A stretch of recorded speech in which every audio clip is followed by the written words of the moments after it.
নবী দেখতে কেমন ছিল? হাবাব, জীবনে তো এত বয়স হয়ে গেল, নবীকে একবার স্বপ্নে দেখেছেন?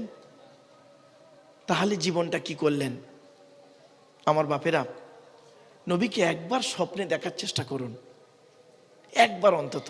আল্লাহ নবী বলেছেন, বুখারীর হাদিস, আল্লাহ নবী বলছেন, মান রাআনি ফিল মানামি ফাকাদ রাআল হাক্ক ফাইন্না শাইতানা লা ইয়াতামাসসালু বি। নবী বলেছেন, যে ব্যক্তি আমাকে একবার ইমানি হালতে স্বপ্নের মাধ্যমে দেখবে, সত্য দেখবে, শয়তান কোনোদিন আমার রূপ ধারণ করতে পারে না। জোরে বলুন সুবহানাল্লাহ। আপনার বয়স হয়ে গেছে 70 বছর, আপনি একবার নবীকে স্বপ্নে দেখতে পারলেন না? কি করলেন জীবনে? কিসের ঘাটতি আপনার আছে? কিসের ঘাটতি আছে যার কারণে নবীর দিদার হলো না আপনার? নবীকে দেখতে গেলে কি করতে হবে? এই মা বোনেরা ভালো করে শুনে নিন। নবীকে স্বপ্নে দেখবেন কিভাবে? নবীকে স্বপ্নে যে দেখবেন, সত্য দেখবেন। আর নবীকে দেখতে গেলে কি করতে হবে স্বপ্নে? আজ আমি বেশ কিছু কথা আপনাদেরকে বলবো, যেটা আমি আমার মরহুমা আমার আম্মা জানের কাছ থেকে আমি শিখেছি। আর আমার আম্মা জান গত বগরা ঈদে ইন্তেকাল করে। বগরা ঈদের দিন, বগরা ঈদ বৃহস্পতিবার হলো না বাবা, এই বগরা ঈদের দিন বেলা 11:30টার সময় ইন্তেকাল করে। আল্লাহর নবী আবু বকর, ওমর, উসমান, আয়েশা, খাদিজা, ফতেমার সঙ্গে বহুবার স্বপ্নে দিদার হয়েছে। আমার বাপেরা, তো আপনাদেরকে আমি অনুরোধ করে বলছি, মায়েরা বোনেরা, আল্লাহর নবীকে স্বপ্নে কিভাবে দেখবেন? আপনি আপনার ইমানটাকে ঠিক রাখুন। বেশ কিছু কথা আপনাদেরকে বলবো, মায়েরা একটু মাথায় রাখুন। চলো, শেখ সাদি রহমাতুল্লাহ আলাইহি 2 লাইন আরবি কবিতা একটু পড়ে ফেলুন। বালাগাল উলা বিকামালিহি কাশাফাত তুজা বিজামালিহি হাসুনাত জামিউ খিসালিহি সাল্লু আলাইহি ওয়া আলিহি আল্লাহুম্মা সাল্লি আলা মুহাম্মদ ওয়া আলা আলিহি ওয়া আসহাবিহি ওয়া বারিক ওয়া সাল্লিম। আল্লাহুম্মা সাল্লি আলা মুহাম্মাদিন নবিয়িল উম্মিহি ওয়া আলিহি ওয়া সাল্লিম। আল্লাহুম্মা আমিন। রব্বানা যালামনা আনফুসানা ওয়া ইল্লাম তাগফির লানা ওয়া তারহামনা লানাকুনান্না মিনাল খাসিরিন। রব্বি জিদনি ইলমা রব্বিরহামহুমা কামা রব্বায়ানি সগীরা। রব্বুল আলামিন, সন্ধ্যা থেকে নিয়ে এখন পর্যন্ত বহু আলেম উলামা, জ্ঞানী গুণী, বুদ্ধিজীবীরা বিভিন্ন দিক নিয়ে আলোচনা করেছেন। আমি অধম গুনাহগার, তেমন তো কিছুই জানি না, আমার নিজস্ব বলার কোনো ক্ষমতাই নেই। সুবহানাকা লা ইলমা লানা ইল্লা মা আল্লামতানা ইন্নাকা আনতাল আলিমুল হাকিম। রব্বুল আলামিন, যা কিছু বলাবেন, শোনাবেন, পড়াবেন, আল্লাহ আমাদের আমল করার তৌফিক দান করুন। খাস করে মাবুদ, দূর দূরান্ত থেকে যে সমস্ত বাবাজিরা, যুবক ভাইরা, স্নেহের কচি কচি বাচ্চারা, মা বোনেরা রাতের আরামকে হারাম করে দিয়ে, মূল্যবান সময়কে ব্যর্থ দিয়ে, আরামের বিছানাকে ত্যাগ করে দিয়ে পবিত্র কোরআনুল কারিমের মাহফিল শোনার জন্য চাতক পাখির ন্যায় ছুটে এসেছেন, আসছেন এবং আসবেন। কিয়ামতের দিন, মুসিবতের সময় এ মাহফিলকে আমাদের সকলের নাজাতের ওসিলা বানায় দেবেন। রব্বুল আলামিন এ মাহফিল কোরআন, হাদিস, ইজমা, কিয়াস মোতাবেক আলোচনা করা, বক্তা শ্রোতাকে আমল করার তৌফিক দান করুন। ওগো আল্লাহ, কোরআন থেকে, হাদিস থেকে সঠিক কথাগুলি আমার মুখ থেকে বের করিয়ে নেবেন, বক্তা শ্রোতাকে আমল করার তৌফিক দেবেন। রব্বি ইশরাহ লি সদরি ওয়া ইয়াসসির লি আমরি ওয়াহলুল উকদাতাম মিন লিসানি ইয়াফকাহু কাওলি। আল্লাহুম্মা ইন্না নাসআলুকা ইলমান নাফিয়া ওয়া আমালাম মুতাকাব্বালা ওয়া রিজকান হাসানা ওয়া হালালান তাইয়্যিবা। সুবহানা রাব্বিকা রাব্বিল ইজ্জাতি আম্মা ইয়াসিফুন ওয়া সালামুন আলাল মুরসালিন ওয়ালহামদুলিল্লাহি রাব্বিল আলামিন। ওয়া জাআল আখির কালামিনা ইনদাল মাউতি লা ইলাহা ইল্লাল্লাহু মুহাম্মাদুর রাসূলুল্লাহ সাল্লাল্লাহু আলাইহি ওয়াসাল্লাম। সুবহানা রাব্বিকা রাব্বিল ইজ্জাতি আম্মা ইয়াসিফুন ওয়া সালামুন আলাল মুরসালিন ওয়ালহামদুলিল্লাহি রাব্বিল আলামিন। Sadre Jalsa, in the name of Allah, the most merciful, most beneficent, peace be to Allah, Lord of the world. স্বনামধন্য সুনির্বাচিত মহামান্য আজকের মাহফিলের সভাপতি সাহেব, আমন্ত্রিত উলামা হজরত, দিন দরদি ইসলাম দরদি মমিন মোত্তাকি মুসলমান সলিক নেককার আল্লাহওয়ালা বাবাজিরা, আমার যুবক ভাইরা, স্নেহের কচি কচি বাচ্চারা, পর্দার অন্তরাড়ালে পর্দানসীনা ধার্মিকা স্নেহময়ী মমতাময়ী আমার মা ও বোনেরা, তারও সাথে জানাই আমার আওয়াজ শ্রবণকারী মুসলিম অমুসলিম সমস্ত জাতির মানুষেরা, মহান আল্লাহ পাকের দরবারে শুকরিয়া আদায় করি যে রব্বুল আলামিন আমাকে আপনাকে বসিয়েছেন মাগরিবের নামাজের পর থেকে নিয়ে কিছুক্ষণ কোরআন ও হাদিসের আলোচনা শোনার জন্য, এ শোনার, এ বসার, এ বলার তৌফিক এনায়েত করেছেন।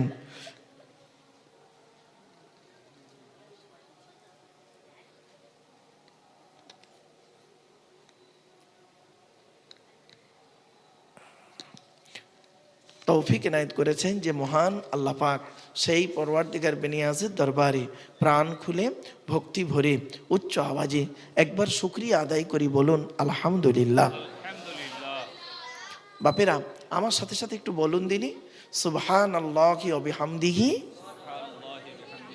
সুবহানাল্লাহিল আযীম। এটি হলো বুখারী শরীফের শেষ হাদিস। আর বুখারী শরীফের প্রথম হাদিস হলো ইন্নামাল আমালু বিন্নিয়াত। এর বাংলা অর্থ হচ্ছে প্রত্যেকটা কাজ তার নিয়তের উপরে নির্ভর করে। তাই এতগুলো জ্ঞানী গুণী বুদ্ধিজীবী মানুষ আপনারা এসেছেন, আপনাদের অন্তরে একটা নিয়ত আছে। আমি অদম আব্দুল্লাহিল মারুফ, তেমন ইলিম নেই, তেমন জ্ঞান নেই, আল্লাহ পাক আমাকে এখানে আনিয়েছেন, আমারও অন্তরে একটা নিয়ত আছে। আমার নিয়তটা আপনারা কেউ জানেন না, আপনাদের নিয়তটা আমিও জানি না বাপ, ঠিক না বেঠিক? আচ্ছা, আপনাদের নিয়ত আর আমার নিয়ত, উভয়ের নিয়ত জানে কে? জোরে বলুন। ইন্নাল্লাহা আলিমুম বিদাতিস সুদূর। আল্লাহ বলছেন নিশ্চয়ই আল্লাহ রাব্বুল আলামিন বান্দার অন্তরের খবর সবই রাখেন। তাই আজকের এখানে যা কিছু আলোচনা হবে আপনাদের মাঝে আমার মাঝে, আজকের আলোচনার সাক্ষী থাকবে কে? আল্লাহ। আল্লাহু শাহীদুম বাইনি ওয়া বাইনাকুম। আপনাদের মাঝে আমার মাঝে আজকের আলোচনা সাক্ষী রাখলাম সৃষ্টিকর্তা আল্লাহ পাককে। এবারে আসছি আলোচনার বিষয়বস্তু সম্পর্কে। কিসের উপরে আলোচনা করব? আমি যেখানে আলোচনা করতে যাই, চাই সেটা কোনো কলেজের লেকচার হোক, বা কোনো হাই স্কুলের নবী দিবস হোক, বা হিন্দু মুসলিম কোনো কনফারেন্স হোক, বা এমনি কোনো আম জলসা হোক, আমি আমার ইন্ট্রোডাকশানে, ইংরাজিতে বলে ইন্ট্রোডাকশান, বাংলায় বলে ভূমিকা, আরবিতে বলে মোকদ্দমা, আমি আমার ভূমিকাতে প্রাথমিক কিছু কথাবার্তা বলি। এই বাচ্চা, এ বাপেরা আসতে, বাপ, এ বাপ, তোমরা এখানে চলে এসো, বাবা কচি চলে এসো, শোনা আমার, চলে এসো, এদিকে এসো বাপ, এদিকে এসো, চলে এসো বাপ, ওখানে বসো না, এই দিক চলে এসো বাপ, এদিকে, ওখানে বস বস, একটু ছাড়া ছাড়া করে বসিয়ে দেবেন। ওদের মাঝখানে দু একটা বড় লোক থাকলে ওরা আর ডিস্টার্ব করবে না। মনে রাখবেন ওদের মতো দিন আমাদেরও গেছে, ঠিক না বেঠিক? ঘুমিয়ে আছে শিশুর পিতা, সব শিশুরই অন্তরে, এটা মনে রাখবেন। চলেন আলোচনা শুরুতেই আমি বেশ কিছু কথা বলে নিই, তারপরে বক্তব্য শুরু করি। তো আজকের আমি এখানে বেশ কিছু কথা আপনাদেরকে বলবো। এক নম্বর, আমার এই বক্তব্য শুনতে আসার জন্য হিন্দু, মুসলিম, জৈন, ব্রাহ্মণ, খ্রিস্টান, কুলি, সাঁওতাল, বাগদি, দুলে, জাতি, ধর্ম, বর্ণ নির্বিশেষে সকলকে আমি দাওয়াত দিচ্ছি। এটা আমার কথা নয়, কিন্তু এটা কোরআনের কথা। পবিত্র কোরআনের 13 নম্বর পারার 14 নম্বর পৃষ্ঠা, সূরার নাম সূরা ইব্রাহিম, আয়াত নম্বর 1, লাইন নম্বর 1, আল কোরআন কিতাবুন আনজালনাহু ইলাইকা লিতুখরিজান নাসা মিনাজ জুলুমাতি ইলান নূর। আল্লাহ পাক বলেন, নবী, ইহা এমন এক কিতাব তোমার উপরে অবতীর্ণ করেছি, ওই কোরআনের দ্বারায় যে সমস্ত মানুষরা অন্ধকারের মধ্যে পড়ে আছে, নোংরার মধ্যে পড়ে আছে, ওদেরকে টেনে টেনে বের করে আলোর দিকে নিয়ে এসো। সেজন্য আমরা বলি কোরআন মানুষকে দেয় আলো। একটু জোরে বলা যাবে সুবহানাল্লাহ? কোরআন কোনোদিন টেরোরিস্ট বা সন্ত্রাসবাদের শিক্ষা কোরআন কোনোদিন দেয় না। কোরআন কিসের শিক্ষা দেয় তার উপরে আলোচনা হবে ইনশাআল্লাহ। 2 নাম্বার, প্রত্যেক জিনিসের একটা আদব আছে বাপ, ভদ্রতা আছে, শিষ্টাচার আছে। এই মাজলিসের একটা আদব আছে, কোরআন জানিয়ে দিচ্ছে। পবিত্র কোরআনের 28 নম্বর পারার 2 নম্বর পৃষ্ঠা 13 নম্বর লাইন, সূরার নাম সূরায়ে মুজাদালা, আয়াত নম্বর 11 আল কোরআন। ইয়া আইয়ুহাল্লাযীনা আমানু ইযা কিলা লাকুম তাফাসসাহু ফিল মাজালিসি ফাফসাহু ইয়াফসাহিল্লাহু লাকুম ওয়া ইযা কিলা নশুযু ফানশুযু ইয়ারফাইল্লাহু লাকুম। বিল মফহুমিয়া তরজমাটা করছি বাবা, বিল লফজ তরজমা না করে। কি? হে ইমানদার বান্দাগণ, মজলিসের ভিতরে যখন ফাঁকা জায়গায় তোমাকে পূরণ করতে বলা হবে, তখন তুমি সামনের ফাঁকা জায়গাটা একটু পূরণ করে দেবে। ফাঁকা জায়গায় ফাঁকা রাখলে প্রবলেমটা কি, সমস্যাটা কি? শয়তান ওখানে বসবে, কানে কানে কুমন্ত্রণা দেবে। শয়তান কি চায় ওটা কোরআন জানিয়ে দিচ্ছে।